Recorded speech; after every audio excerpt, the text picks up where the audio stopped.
Addie. I'll be your nurse today. I'm just going to do hand hygiene before I come in.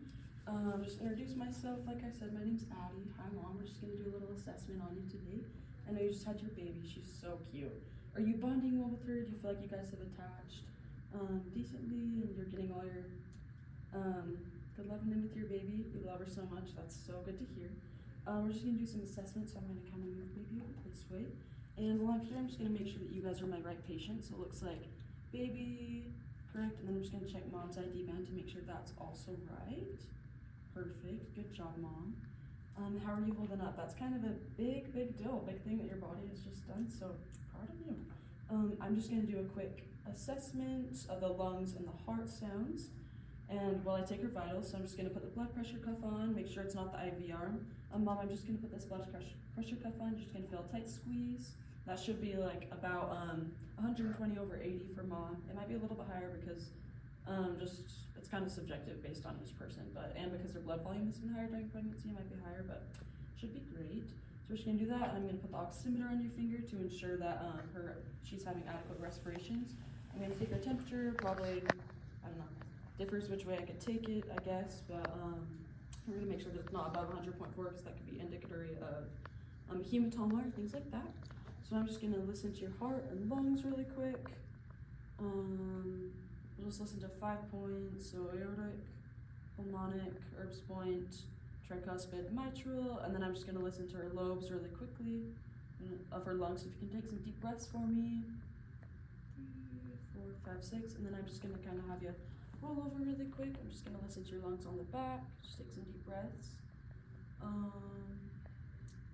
It looks like those are clear and not obstructed. So her vitals should be like between 60 and 100 for her heart rate, like I said, 120/80 for blood pressure, below 100.4 for fever, just things like that. So Mom, I'm just gonna, while I'm here, I'm also gonna listen to your bowel movements before I palpate anything, or to your bowels. So I'm just gonna listen for that. Do you wanna tell me a little bit about that? When was your last bowel movement? Before you had your baby? Okay. So I'm just gonna make sure I can hear them on all 4 quadrants while I'm talking to Mom.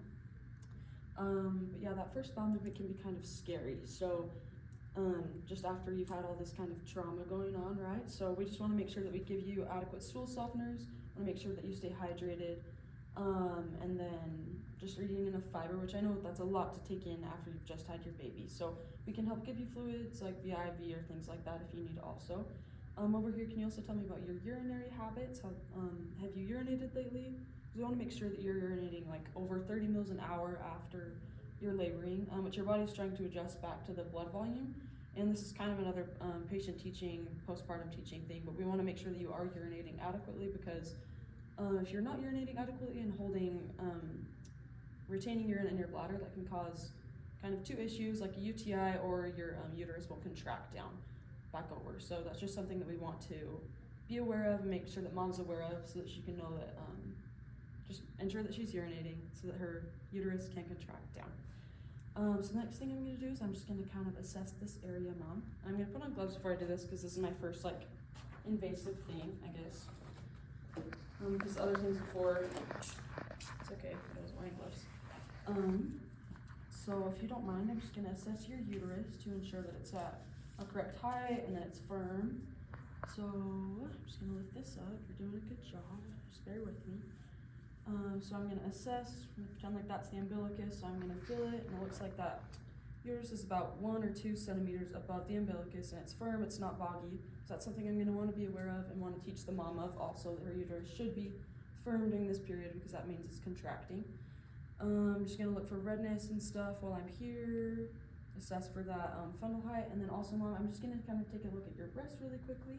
And before we move on, I'm gonna look for just for swelling, for redness, irritation. Do you have any nipple tenderness or anything, or excessive swelling in your breast? You're feeling okay? That's great. And something we also want to be sure of is to kind of teach her about the latch score, which she's not feeding her baby right now, but if she was, then we'd give her a latch score to see how well that baby was sucking, the asymmetry of the nipple, of the latch, things like that.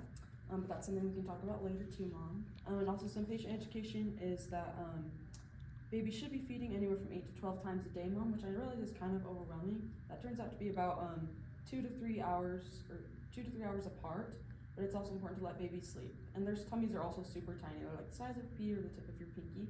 So they should be eating like 5 to 30 mils per feeding, which isn't a lot, but just, it's an exciting time to promote this between you and your babe. So looks like your breasts are doing okay. We checked your uterus and palpated that.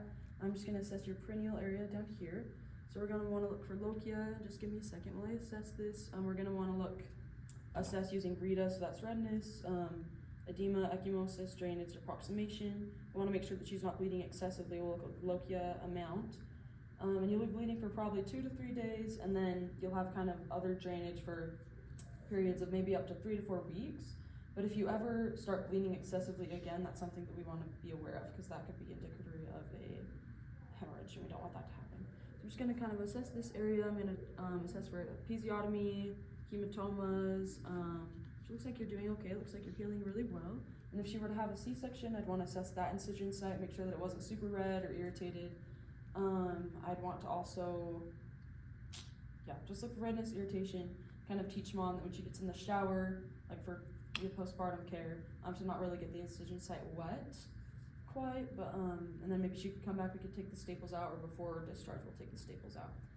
But it looks like your perineal area is good. I'm gonna just check the episiotomy site, like I said. And then while we're here, just gonna put that down. I'm gonna look at your legs and just kind of assess them. Have you been up to walk yet? Not quite, that's totally okay. I'm just gonna assess for thromboembolisms, because that could lead to a pulmonary embolism. We don't want that to happen, but it looks like she's okay. And looks like her cat refill in her feet is okay, so she's getting adequate circulation to her extremities. But yeah, when you get up to ambulate, sometimes that's a little bit scary getting up after the first time, because your body's trying to adjust, your blood pressure is gonna be a little bit lower. So just call us before you get up, and we can help you. But it looks like your legs are okay. And then also, while we're here, can you just tell me a little bit about your support system? You said your husband went home to take a shower, but you guys love each other so much, so that's so good to hear. Something we also want to be aware of is kind of the postpartum blues. It's normal to have a little bit of depression or adjustment, because this is a big thing, right? So, but just after your labor experience for a few weeks, but if that continues for like up to kind of an 18-month period, then, or if you're having a really hard time adjusting, be sure to contact us and we can help you, because that's kind of a sign of postpartum depression. So that's just something we want to be aware of. Also, I just wanted to assess your pain. How's your pain doing? We're just going to go through the steps of Caldera. So characteristics, onset, location, duration, exacerbation, relief, radiation, and associated symptoms. So I'd ask her all about those things. Just make sure that she's not in a ton of pain, because we want to promote this really good time with this baby for this mom, so that she's not focusing just on her pain or on the symptoms that she's experiencing. So we'd go through that. And then also, do you have any cultural preferences while we're here?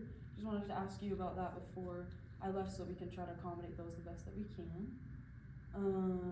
Let's see, we already went through those things. Just kind of make sure that mom's, like, her color's looking good, her skin tone is looking adequate. And then also, we already did some patient education in the video. We talked about feeding, 12, and they should have about 6 wet diapers a day, so we talked about that. The Patsicle. So this is the next other kind of helpful thing with your pain management, like we were going through your pain. I'm just going to pretend that mom's over here for this sake of the video part. So Patsicle is a thing that can kind of help ease that pain in your perineal area after your birthing experience. So you're going to get your ice pack, and you can crack it open. Then you're going to get your pad. So, and I'm just going to act like I'm teaching mom this, so it can kind of help ease her pain a little bit. So a little tactic to help control that pain. And we want to stay on top of that medication regimen too. So usually we like to alternate between like ibuprofen and Tylenol, because we want mom to enjoy her time with the baby. So this is just another method of easing that discomfort. So you're going to put on the pad, and then you can get some of the witch hazel. And then if my hands weren't clean, then I would have put on gloves again, but since I'm already wearing gloves, I'm just going to keep these ones on. So we'll put one right there, one right there, and we'll teach mom how to like do this at home if she'd like, or we can do it for her at the hospital, whatever. And then we're going to, so we put the witch hazel on, and then there's also this benzocaine fluid that we can put, or spray, that we can apply either directly to your perineal area or to the pad. So for this sake, you can do it on the pad. It's kind of an lidocaine type numbing agent. Next we have the Dibucane ointment, which is also kind of a comfort measure. So we're gonna put some of this on. Okay, all right. So sweet, and we have this Padsicle Mini. So we're gonna bring it over, and then you can just kind of put this directly on your perineal area. It'll help ease that discomfort. So we're gonna put that there, and then she can kind of tell us as the day goes on if she needs another one or other interventions. So I'll put this back, and then also if mom is bleeding, then I'd replace the chucks that were under her, things like that are also important. And then mom, one thing I also wanted to talk to you about was while you're urinating and using the bathroom, since you've had a lot of trauma and things that you don't typically experience on a daily basis, I guess, to that area down there, when you use the bathroom, I just want you to spray. You can put some more water in this, and then just spray off that area instead of using tissues, because that can kind of aggravate the side of your episiotomy or things like that, and can maybe lead to tearing or bacterial buildup. So just use this for a little while while you're urinating and stuff, and that should help your case with that. So I'm gonna put this back over here.